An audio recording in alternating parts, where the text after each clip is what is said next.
습관에 대한 이야기를 좀 나눠보고 싶습니다. 그냥 단순히 그 습관에 대한 이야기를 나누는 것보다도 우리가 윤리학에서 왜 습관이 중요한지에 대한 것을 여러분들과 오늘 짧게 좀 나누고 싶은데, 그 습관의 정의를 국어사전에서 찾아보면 오랫동안 되풀이하여 몸에 익은 채로 굳어진 개인적인 행동이라고 나옵니다. 여러분들 기억하시는지 모르겠지만 한 10여 년 전, 한 3, 4년 전쯤인 것 같은데, 그때 성공하는 사람들의 7가지 습관 이런 책이 막 나와서 한때 참 유행했던 적이 있습니다. 많이 팔렸다고 하는데, 그래서 뭘 해야지 이런 식으로 많은 사람들이 계획을 세우고 그걸 실천하려고 노력을 했던 것들을 저도 많이 봤어요. 그리고 요즘은 건강에 관련된 것들, 다이어트 이런 것들에 대한 관심들이 많잖아요. 그래서 인터넷이나 신문, 잡지를 보면 이런 건강에 대한 좋은 습관을 기르라, 밥 먹는 습관도 그렇고 운동하는 습관도 그렇고 이런 것들이 중요하다라는 것을 우리가 자주 듣고 또 우리가 쉽게 찾을 수가 있습니다. 이렇게 우리가 그 삶을 살아가는 데 있어서 습관이 얼마나 중요한지에 대해서 이야기하는 것은 결코 과하지 않은 것 같아요. 이 습관이라는 건 정말 우리 삶에서 중요한 것 같습니다. 그래서 오늘 제가 이야기하고자 하는 것은 그 습관이라는 것과 우리의 윤리적인 삶은 어떤 관계가 있는지에 대해서 그 큰 그림을 좀 그려보고 싶어요. 그리고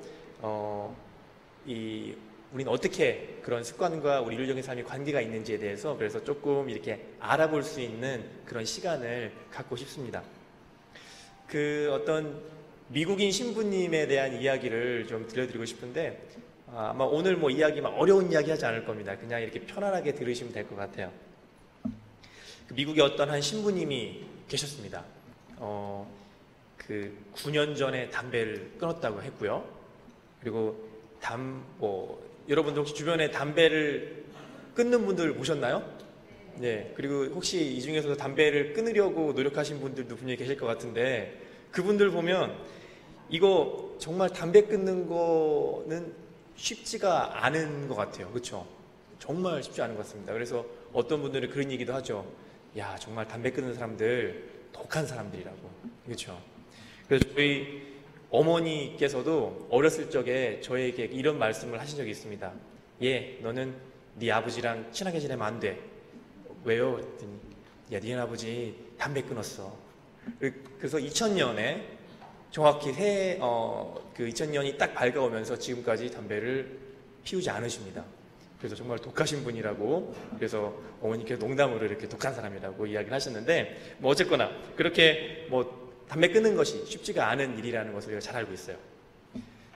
아무튼 그 미국인 신부님 이야기로 다시 돌아와서 그렇게 담배를 끊으려고 이렇게 했는데, 처음 담배를 끊고 18개월까지는 그럭저럭 큰 문제 없이 잘 이렇게 담배 끊는 것을 이렇게 유지해 나갔다고 합니다.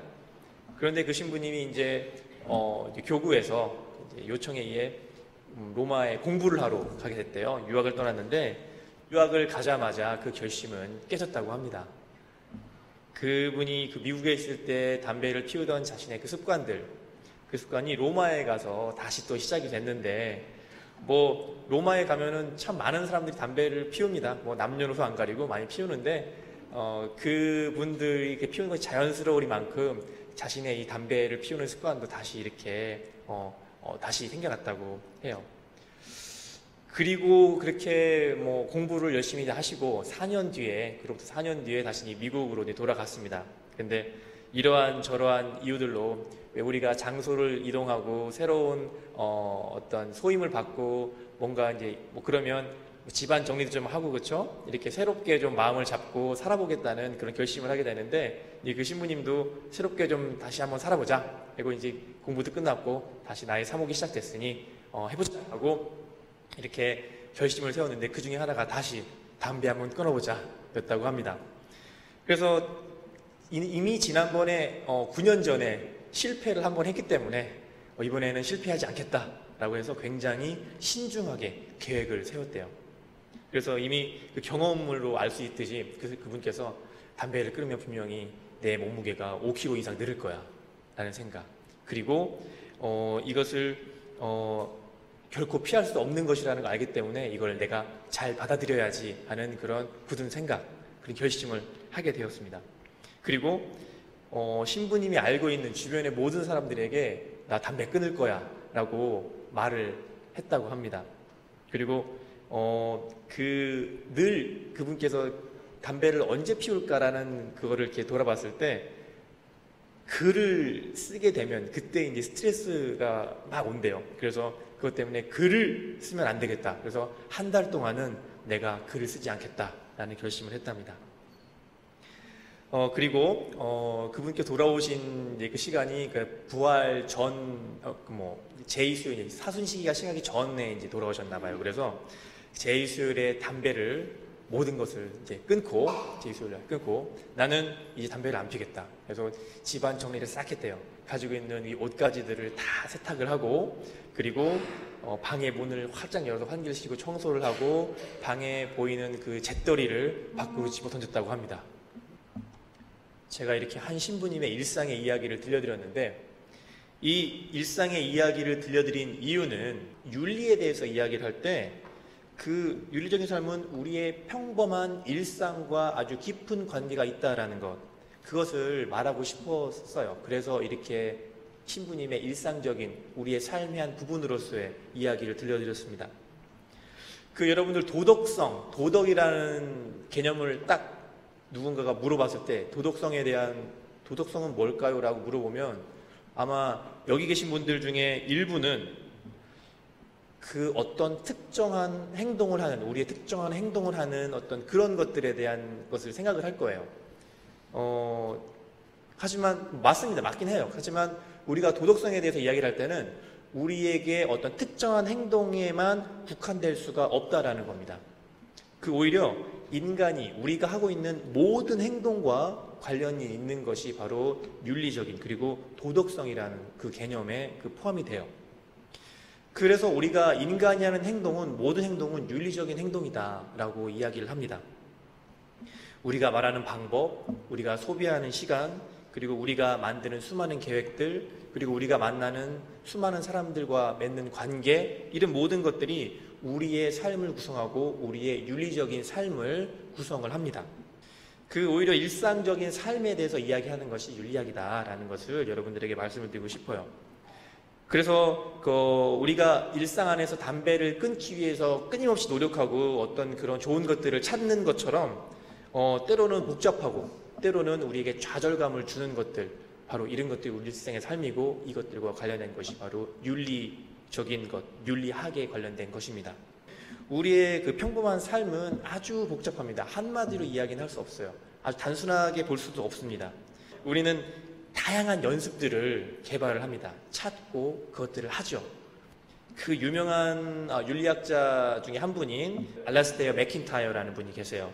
그분의 저서 중에 덕의 상실이라는 책이 있습니다. 거기서 그분은 우리가 하는 연습들, practice, 연습들을 정의를 이렇게 내렸어요. 특정한 방법들로 우리가 행동하기 위한 특성을 개발하는 어떤 그런 방식 안에서 우리를 형성하는 규칙적인 활동이다. 되게 어렵네요. 그렇죠? 그러니까 우리가 행동을 할 때는 분명히 그 행동을 하는 데 있어서 우리가 갖고 있는 특성이 있습니다. 근데 이 특성을 우리가 개발하기 위한 그런 규칙적인 활동이 바로 연습이라는 것입니다. 예를 들어서 우리가 아까 나누었던 미국인 신부님의 이야기, 그 이야기에서 그 신부님은 반드시 글을 쓰거나 사람들을 만날 때 스트레스를 받는 거예요. 스트레스를 풀기 위해서 그분이 찾은 방법은 담배 피우는 것이었어요. 근데 그것이 습관이 되어버렸습니다.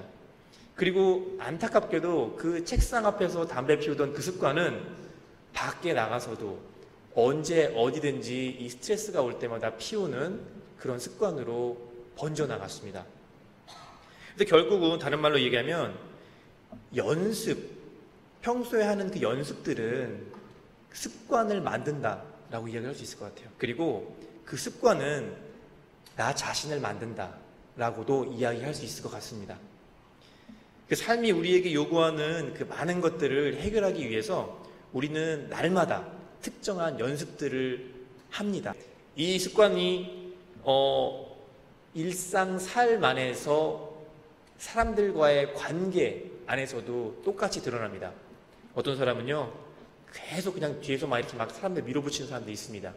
또 어떤 사람은요, 항상 앞질러 가고 싶어. 난 저 사람보다 앞질러 가고 싶어. 앞서 나가는 사람도 있고요. 어떤 사람들은 항상 이렇게 그냥 천천히 여유 있게, 누가 뭐라고 하든지 말든지 이런 사람들도 있습니다. 그리고 어떤 사람들은 이렇게 남들이 이렇게 하는 것들 눈치 보면서 가는 사람들도 있죠. 우리의 삶 안에서도 똑같이 그러한 습관들은 드러납니다. 일상생활에서 무슨 그렇게 연습이 필요할까라고 하지만 뭐 어떨 때는 그렇죠. 이 TV 트는 거 새로운 기계 바뀌면은 이 기계 바뀐 거에 대해서 잘 모르기 때문에 그거 다루기 위한 연습을 하죠. 이런 수많은 크고 작은 연습들을 우리 삶 안에서 하고 있는데 이런 규칙적인 연습들이 횟수를 거듭하면서 우리의 삶의 어떤 특정한 한 부분들을 이룬다는 것. 우리가 우리의 과거에부터 지금까지 삶을 쭉 이렇게 돌아봤을 때 우리가 아주 쉽게 알 수가 있습니다. 습관이 나를 만든다라는 것입니다.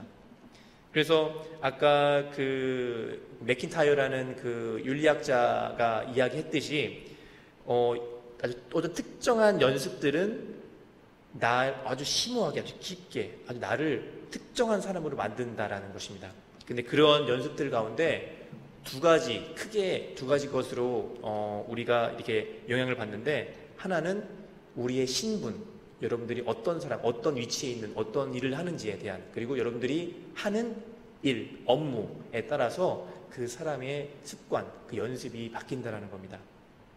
예를 들어서 뭐 저는 지금 수도 생활을 하고 있는 수도 공동체에서 살고 있죠. 많이 여러 명이 모여 살 뿐이지 뭐 가정생활과 특별한 뭐 차이점은 없는 것 같습니다. 그런데 그럼에도 불구하고 가정생활과 비교했을 때 아주 근본적인 차이점들이 드러날 때가 있어요. 아주 특별한 상황들이 발생이 된다면 우리랑 가정생활하는 사람들이랑은 아주 다릅니다. 우리가 사제와 수자들에게 필요한 독립성과 어떤 사생활에 관련된 이 사생활 이런 것은 가정생활에서 필요한 그 의무들과는 거리가 좀 멉니다. 그래서 우리가 이 신분에 따라서 우리의 어떤 심오한 특정한 부분들을 만들어 가고 있다는 것이죠. 그리고 우리가 하는 일 역시 무엇인가를 형성하는 그 연습들을 만듭니다. 아까 제가 신분에 대한 얘기했죠. 이제 우리가 하는 일, 업무에 대한 것들도 우리를 만듭니다. 윤리적인 삶을 생각을 할 때 우리는 때때로 그 습관이 얼마나 깊고 그리고 그것이 만들어지기까지 얼마나 오랜 시간이 걸리는가에 대해서 우리는 잊고 삽니다. 대신에 오히려 우리는 윤리적인 행위와 윤리적인 변화, 나 자신에 대한 그 변화는 그냥 내 의지와 나의 지향으로 충분히 가능할 것이다 라고 생각하는 경향이 있습니다. 우리의 사고방식뿐만이 아니라 우리가 인식하고 있는 우리가 현실을 다루는 그 방식들도 고칠 수가 있는 다른 연습을 시작하지 않는다면 우리가 생각하는 의지 그리고 우리가 갖고 있는 그 지향들만으로는 그 현실을 바꿀 수 없습니다. 나를 바꿀 수 없습니다. 그냥 그것들은 단순히 내가 하고 싶어 라는 표현에 불과합니다. 우리는 그렇게 뿌리 깊게 박혀서 오랜 시간 우리 몸에 붙어있는 그 나쁜 것들을 극복하기 위해서 도움이 되는 연습을 개발할 필요가 있어요. 찾아야 됩니다. 그래서 우리에게 필요한 것들이 무엇인가에 대해서 짧게 4가지 말씀드리고 오늘 강의를 좀 마치고 싶은데, 첫 번째, 삶의 한 차원, 한 부분을 변화시키는 결심은 언제나 어떤 특별한 배경 안에서 이루어진다라는 것입니다. 그 알코올 중독자 프로그램이나 그 음식 조절 장애가 있는 사람들이 참가하는 그런 프로그램, 그리고 어떤 배우자나 아이들에 대한 어떤 학대를 극복하기 위해서 참가하는 사람들, 그리고 어떤 자존감이 낮고 신경이 너무 과민해서 그것들을 조금 이렇게 극복하기 위해서 치료를 받는 사람들을 보면 그 변화를 위한 첫 번째 단계를 가기 그 전까지 그 전까지가 너무 오랜 시간이 걸린다라는 것을 알고 있어요. 너무 어려워요. 시작하기 전까지가 너무 어렵습니다. 그래서 우리가 이렇게 시작하기 전까지 우리 스스로에 대한 성찰이 없고 어떤 특별한 내 내적 배경이 없다라면 이것을 극복할 수가 없다라는 것, 변화를 줄 수가 없다라는 것입니다. 두 번째는 우리가 그 변화를 위해서 가야 되는 그 길은 반드시 개인에 의해서, 나 스스로에 의해서 아주 효과적으로 만들어져야 된다라는 것입니다. 그래서 자기 성찰이 필요한 것이다라는 것입니다. 그리고 세 번째는 우리가 주변 사람들의 귀를 기울여야 되는 그 귀와 마음과 눈이 있어야 된다라는 것입니다. 그냥 내가 성장하기 위해서 그 어떤 것도 필요 없어 라고 하는 그 믿음이 굉장히 위험한데, 때때로 나는 완벽해 라고 생각하는 사람들은 이런 믿음이 없어요. 그래서 자신이 만들어 놓은 세계 안에서만 살게 됩니다. 그래서 우리가 그런 것들을 깨부시기 위해서 다른 사람들의 이야기를 들어야 하는 그 마음 자세가 필요하다. 그것에 대한 연습도 우리가 필요하다라는 것입니다. 그리고 네 번째는 오늘 지나간 것은 다시 오지 않는다는 것입니다. 그것 또한 하나님의 은총입니다. 그래서 그것에 대한 늘 인식을 하고 그분을 향해서 나아가야 된다라는 것, 이것이 우리가 윤리적인 생활을 위해서 연습을 통해서 습관을 만들어내는 그 중요한 그 네 가지 그 통찰, 그 네 가지 그 방식입니다. 첫 술에 배부르랴라는 그런 속담이 있죠. 그때 그런 것처럼 우리가 한 번의 노력과 한 번의 연습으로 우리의 삶이 이루어지지 않는다라는 거 우리 잘 알고 있습니다. 자꾸 그것들이 쌓이고 반복되다 보면 몸에 배이고, 그리고 밥을 자꾸 한 숟갈 두 숟갈 먹으면 배부른 것처럼 나중에 우리 연습을 통해서 우리 몸에 좋은 습관을 배게 만든다면 그로 인해서 나 자신이 변화되지 않을까라는 생각을 해봐요. 영국의 저술가 세뮤얼 스마일스라는 사람이 있는데, 그 사람은 이런 이야기를 했습니다. 생각을 심으면 행동을 낳는다. 행동을 심으면 습관을 낳는다. 습관을 심으면 성격을 낳는다. 성격을 심으면 운명을 낳는다. 라는 이야기를 했어요. 결국 우리의 그 영적이고 윤리적인 삶 안에서 우리가 해야 될 가장 필요한 것들은 끊임없이 자기 성찰을 하는 것, 그리고 그것을 극복하려는 노력, 그리고 자신을 변화시키려는 그 연습, 주님의 은총이 함께하길 바라며 늘 기도하는 그 네 가지라는 것입니다. 그것을 기억하면서 오늘 우리 좋은 하루 보내면 어떨까라는 생각이 들었습니다. 여기서 이제 나눔을 마칠 건데요. 오늘 제가 나눔을 했던 이 내용은 윤리 신학자인 제임스 키난 신부님, 예수의 신부님이신데, 제임스 키난이라는 신부님의 그 책을 바탕으로 해서 여러분들과 이렇게 나눴습니다. 그러면 다 함께 영광송으로 오늘 나눔 마칠게요. 영광이 성부와 성자와 성령께, 성부와 성자와 성령의 이름으로 아멘. 감사합니다.